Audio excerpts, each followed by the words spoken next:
السلام عليكم ورحمة الله تعالى وبركاته وعن wanaagsan daawadayaal waa mar kale iyo barnaamijkeeni qisooyinka barnaamijka waxa idin la socodsiinaya hadii Allah awood la ogolaado anigoo ah Maxamed Saciid Cali Maxamed Turki waxaanad kala socotaan bartaan YouTube-ka ku leeyahay ee Maxamed Turki channel balse intaynaan barnaamijka bilaabin fadlan subscribe saar like iyo share na ku qabalana wadaag asxaabtaada qisada aynu maanta aynu soo qaadanaynaa waa qiso aad u cajiiba isla markaasina dhex martay nin markaasi ay la soo gudboonaatay xaalad caafimaad darro iyo waliba markaasi nin kale oo markaasi isaguna markaasi meesha fadhiyay oo markaasi wadaada nin ayaa waxa markaasi la soo gudboonaatay xaalad caafimaad darro isla markaasina waxa ku istaagtay kaadida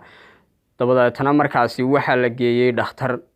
dhakhtarkii markii la geeyay ayaa waxa uu bilaabay in uu markaasi ku sameeyo qaliin si markaasi looga sii daayo kaadida isla markaasina uu uga haraysto xanuunka iyo markaasi dhibaatada haysata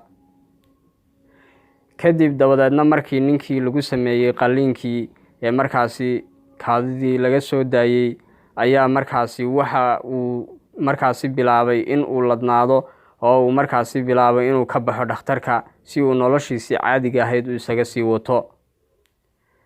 kadib dabadeetana markaasi waxa uu nin kale oo markaasi wadaad ahaa oo la joogay ayaa waxa uu ku yiri waxa aan doonayaa ninkan dhakhtarka ee markaasi xaaladii haysatay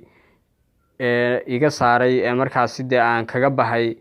qaliinkii iyo waliba markaasi daaweyntii uu ii sameeyay darteed in aan markaasi aan kelmad mahad celin aan u qoro oo markaasi aan u mahad celiyo kadib dabadeetana markaasi ninkii ayaa waxa uu ku yiri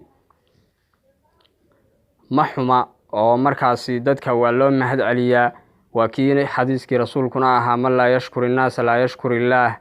qofka aan makhluuqa aan u mahad celin ilaahina uma mahad celin dabadeetana markaasi waxa uu ku yiri haddaba waxa aan kuu sheegayaa markasta oo ay markaasi ay kaadi ay ku qabato amaba aad u baahato in aad markaasi aad xaajadaadaasi aad gudato waxa aad markaasi tagtaa meel qarsoon oo aanay makhluuq bini aadam aanay ku arkaynin isla markaasina waa aad soo gudataa dantaadana waad soo dhamaysataa laakiin ninkan dhakhtarka ahi waxa uu isagu sameeyay oo uu markaasi uu kashifay cawradaadii isla markaasina waa uu ku qalay xanuunkii ku hayay xanuun kale ayuu markaasi kuugu daray markaasi ayaad bogsatay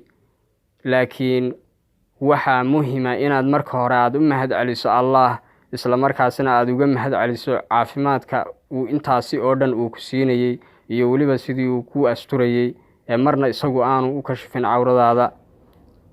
markaasi ninkii qisadii aad ayay u taabatay waxa uuna markaasi bilaabay inuu Allah uu u mahad celiyo oo uu markaasi uga mahad celiyo nicmada uu siiyay nicmada caafimaadkana waxa garan kara qofka xanuunsanaya ee markaasi xanuunka amaba se markaasi dhibaatadu ay haysato ayaa garanaya nicmada markaasi uu leeyahay caafimaadka markaasi waxa loo baahan yahay inaynu Allah subhanahu wa ta'ala aynu uga mahad celino nicmooyinka uu ina siiyay isla markaasina aynu markaasi noqono kuwo badiya shukrigiisa iyo mahadnaqiisa intaba sida uu Ilaahay Qur'aanka ku yiri haddii aad mahad celisaan oo nicmooyinka aan idin siiyay aad Allah aad uga mahad celisaan waa uu idin siyaadinayaa oo waan idin siyaadinayaa buu Ilaahay yiri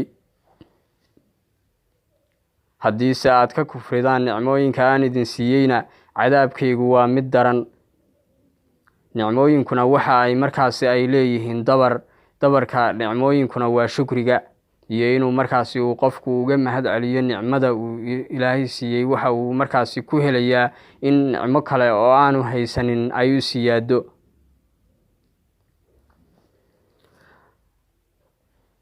waa tahay daawadayaal intaasi ayaan ku soo gabagabeynayaa barnaamijkeena inta aynu barnaamijkan mid la mid ah ku kulmi doono waxaan idinkaga tegayaa sidaas iyo nabadgelyo